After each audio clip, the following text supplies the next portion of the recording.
오늘 다니엘 이야기를 함께 나누려고 합니다. 바벨론이 유다를 침공해서 마침내 유다를 멸망시키고요. 유다의 포로를 잡아가죠. 특별히 많이 데리고 간 사람들이 유능한 젊은이들을 포로로 끌고 갑니다. 우리 예전 일제시대를 생각하면 친일파를 미리미리 양성하는 거죠.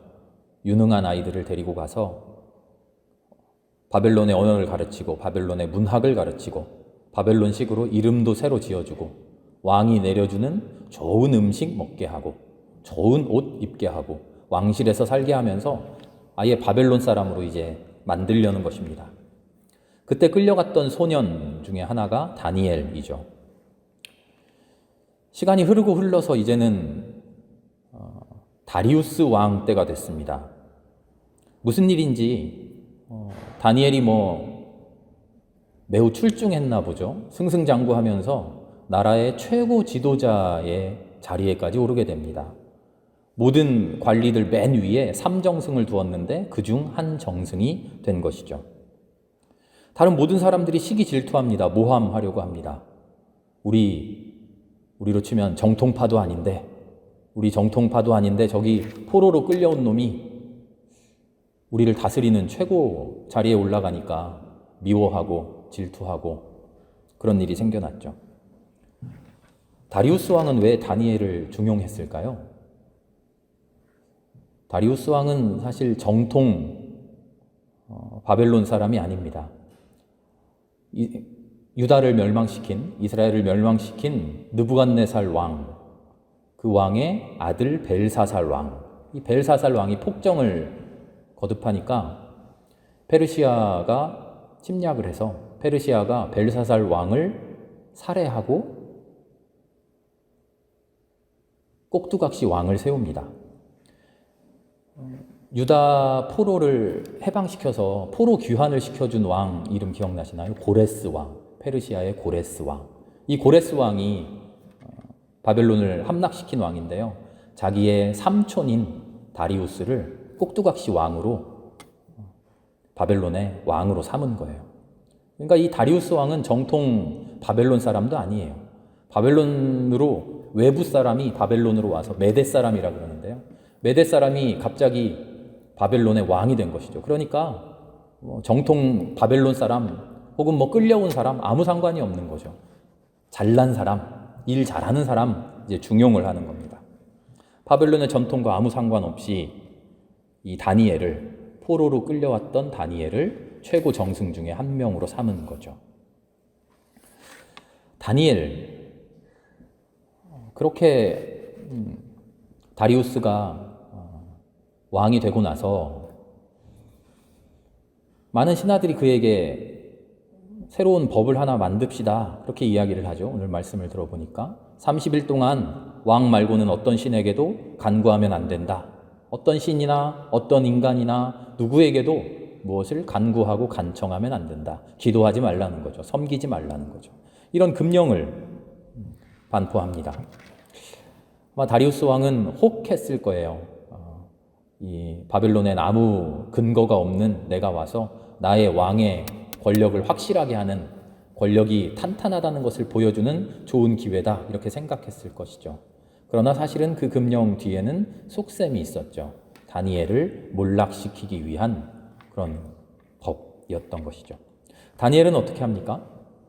우리가 잘 알고 있는 대로 그런 법이 있거나 말거나 나를 잡아가려면 잡아가라 하고는 늘 하던 대로 예루살렘으로 난 창문을 열고 하나님께 기도를 드리죠.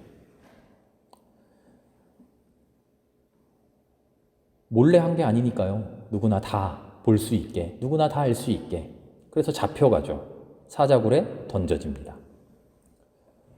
다니엘이 이렇게 행동하는 것은요, 사실 처음이 아니에요. 다니엘 1장을 읽어보면 처음 포로로 끌려왔을 때도 왕의 신하가 바벨론의 좋은 음식, 바벨론의 좋은 음료, 먹거리를 주는데도 나는 하나님께서 주신 것 말고는 안 먹겠다 하고 다 거절하죠. 그리고 채소하고 물만 있으면 된다. 채소하고 물만 먹었는데 과연 몇 주 후에 어떻게 되었나 봤더니 채소하고 물만 먹었던 다니엘과 다니엘의 친구들이 왕의 좋은 음식을 먹었던 다른 소년들보다 훨씬 혈색이 좋고 건강했더라 하는 이야기가 다니엘 1장에 나오잖아요. 일부 채식주의자들이 이 성경 구절을 인용한대요. 채식이 더 몸에 좋다고. 그런 이야기가 아닌 거죠. 다니엘은 한결같아요. 다니엘은 소년 시절에나 이 다리우스 왕 때는 아마 지긋하게 나이 들었을 시절일 텐데요. 소년 시절에나 장년 시절에나 한결같이 하나님을 선택합니다. 왕으로 상징되는, 법령으로 상징되는 세상 질서, 세상의 법칙, 세상의 힘, 세상의 강요, 세상의 눈치, 이런 것들 앞에서 굴복하지 않고 시종일관 한결같이 하나님을 선택해요. 우리 지금 수요예배 주제가 지금 뭐죠? 경건함이죠. 그게 다니엘의 경건함이에요. 새 친구들도 똑같죠. 바벨론, 유다를 함락시켰던 바벨론의 느부갓네살 왕이 금신상을 만들잖아요. 금신상을 만들고 누구든지 여기에 절하지 않으면 풀무불에 던져버리겠다 했는데 다니엘의 새 친구들 거부하잖아요. 거절하잖아요. 순교까지, 죽음까지 각오하는 그 신앙. 우리는 그것을 오늘 경건이라고 부르려고 그래요. 경건함이라고 하면은 우리는 보통 이렇게 생각해요. 신앙의 정도, 신앙의 깊이, 신앙의 단계가 조금 더 그럴듯해 보이고, 조금 더 하나님 잘 믿는 것처럼 보이고, 조금 더 순종하는 것처럼 보이는 그런 모습, 조금 더 마음이 온유해 보이고, 조금 더 성경 지식도 많은 것 같고, 조금 더 기도 잘하는 것 같고, 그것이 경건하다. 그렇게 생각되죠. 그런데 진짜 경건은 그런 게 아니에요. 지난 시간에 경건에 대해서 이야기하면서 경건은 훈련해야 됩니다 하고 말씀드렸죠. 기억나시죠? 훈련을 통해서 신앙의 깊이가, 그 단계가 성장해 나가야 돼요. 어떻게 성장하냐면 처음에는 비교하면서 시작하죠. 내 좋은 대로 할까? 아니면 하나님이 명령하신 대로 할까? 이렇게 하면 나에게 무슨 일이 생길까? 이렇게 하면 나에게 어떤 좋은 일이 혹은 어떤 안 좋은 일이 생길까? 비교하고 비교해 보다가 억지로 처음에는 하나님의 것을 선택하기 시작하죠. 하나님을 선택하는 것이 옳은 일이니까, 이것이 경건한 일이니까, 이것이 올바른 일이니까, 이것이 진짜 믿음이니까 하고 마음에 내키지 않지만 하나님을 선택하는 일을 처음 해 나가기 시작합니다. 그렇게 훈련해 나가다 보면 그 경건함이 성장하다 보면 비교하는 것 자체가 없어지게 돼요.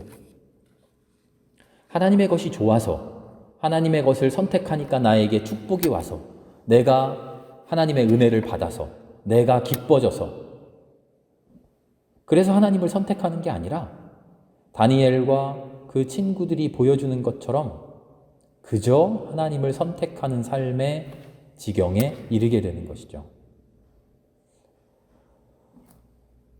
다리우스 왕을 통해 선포한 이 법령 앞에서 다니엘이 이런 생각했을까요? 다니엘 무슨 생각했을까요? 30일만 버티면 되는데, 30일만 기도 안 하면 되는데, 혹은 금신상 앞에서 잠깐 절하는 척만 하면 되지, 이건 진짜 금신상을 섬기는 게 아니라는 것 하나님도 아실 거야. 평생 기도해왔는데 30일 기도 안 한다고 무슨 일이 있겠어? 하나님도 이런 상황 다 이해해 주시겠지? 이런저런 생각들도 다니엘 머릿속에 다 떠올랐을 것 같아요. 그런데요, 제 생각에 이미 다니엘은 이런 단계를 넘어선 것 같아요.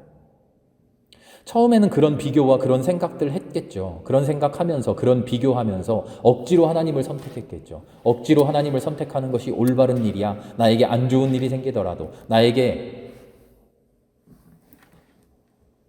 불이익이 닥치더라도 그래도 하나님을 선택해 봐야지. 그런 식으로 자기 자신을 훈련해 왔겠지만 그 훈련이 어느 경지에 이르니까 다니엘은 지금 죽음의 위협 앞에서도 그러던가 말던가, 그러던가 말던가, 비교도 하지 않고 그저 하나님을 선택하는 겁니다. 그저 하나님 앞에 엎드려지는 거죠. 그런 경지에까지 올라오게 된 것이죠. 훈련을 통해서, 매일매일의 단련을 통해서, 매일매일의 연단을 통해서. 하나님을 선택하지 않으면 죽인데 그러던가 말던가, 하나님을 선택하지 않으면 나에게 불이익이 온대 그러던가 말던가. 난 그런 거에 흔들리는 사람 아니야. 아예 그런 고민도 없이 그러던가 말던가 그저 하나님을 선택하는 사람이 되어버린 것이죠. 풀무불에 던져진대 뭐 그러던가 말던가, 난 하나님 선택할 거야. 사자굴에 던진대 그러던가 말던가. 내가 하나님을 선택함으로 인해서 내가 어떤 환경에 처하고 나에게 어떤 일이 일어나고 나에게 어떤 불이익이 생기고 내가 이 세상에서 어떤 취급을 당하고 어떤 평가를 당하고 그런 것하고 아무 상관없는 사람이 되어버린 것이죠. 하나님을 선택하면 이런 피해가 오고 하나님을 잠시 버리면 세상에서 이런 이득이 온다. 그런 비교, 그런 저울질, 이미 그런 단계를 벗어난 사람이 되어버린 것이죠. 세상에서 일어나는 일, 하나님을 선택함으로 인해서 세상에서 일어나는 일에 구애받지 않는, 전혀 지장받지 않는, 전혀 흔들리지 않는 그런 사람이 되어버린 겁니다. 오직 하나님 앞에 어떻게 하면 바로 설 수 있을까? 그것만 생각하고 있는 사람이죠. 이게 다니엘이 보여주는 진짜 경건함의 모습입니다. 성경을 읽으면 은혜 받겠지? 성경을 읽으면 말씀을 잘 이해할 수 있겠지?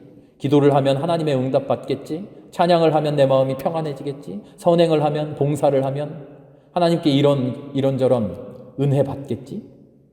혹은 내가 이렇게 하나님을 열심히 믿으면 세상에서 불이익도 받겠지? 그러나 하나님 나를 알아주시겠지? 이런저런 비교와 이런저런 평가와 이런저런 기대 가지고 처음에 시작하겠지만, 그러나 나의 경건이 쌓이고 쌓여, 몸의 훈련이 쌓이고 쌓여, 내 영의 훈련이 쌓이고 쌓여 하나님과 온전히 하나 되는 그 경지에 이르면 그런 생각이 아예 없어진 사람으로 우리는 변화됩니다. 그냥 그렇게 기도하는 사람, 그냥 그렇게 말씀 열심히 묵상하는 사람, 그냥 그렇게 늘 찬양하는 사람, 그냥 그렇게 봉사하는 사람, 그냥 그렇게 섬기는 사람, 당연한 듯 그렇게 살아가는 사람, 세상에서 어떤 일이 이루어진다고 하더라도 흔들리지 않고 치우치지 않고 그냥 그렇게 살아가는 사람이 되어버린 것이죠. 다니엘이 그런 사람이라는 증거가 어디에 있습니까? 네, 있어요. 성경을 보니까 뭐라고 돼 있냐면 다니엘의 적대자들이, 다니엘을 싫어하는 사람들이 오히려 확증해줘요. 저 사람은 분명히 죽인다고 해도 기도할 사람입니다. 그러니까 기도하게 만들어서 죽입시다. 지금 이런 거잖아요. 다니엘의 적대자들이 오히려 다니엘을 인정하고 있어요. 죽인다고 하면 어떨까? 아유, 죽인다고 하면 기도 안 하겠지. 이렇게 생각하지 않아요. 다니엘의 적대자조차도 저 사람은 죽인다고 해도 기도할 사람이야. 지금 인정하고 있어요. 다니엘이 그렇게 살아온 거죠.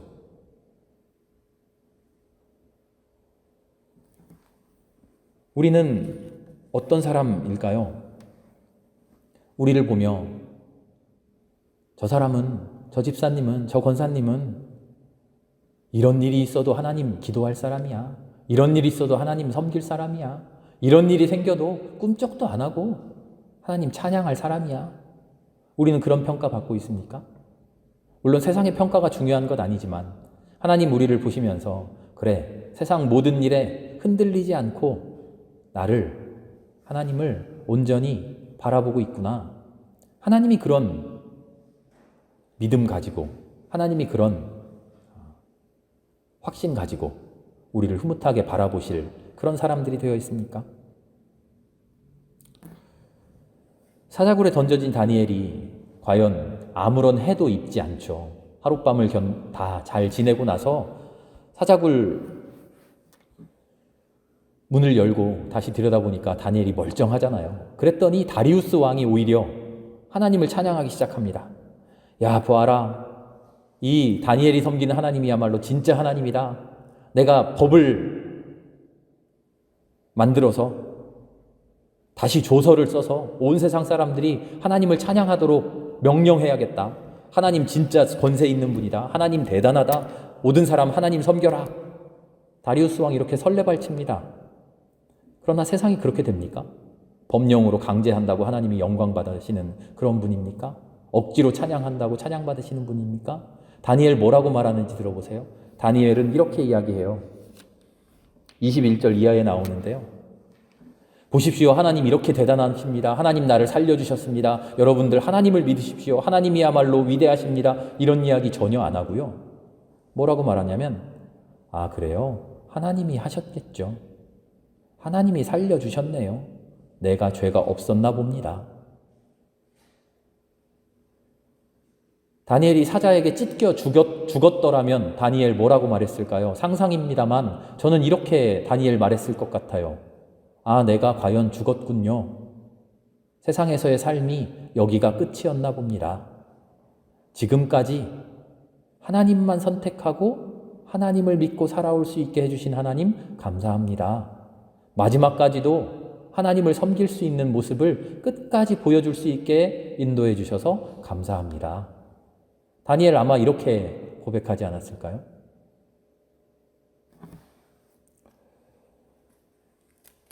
언뜻 보기에는 찬양 같은 설레발치는 다리우스 왕의 이야기.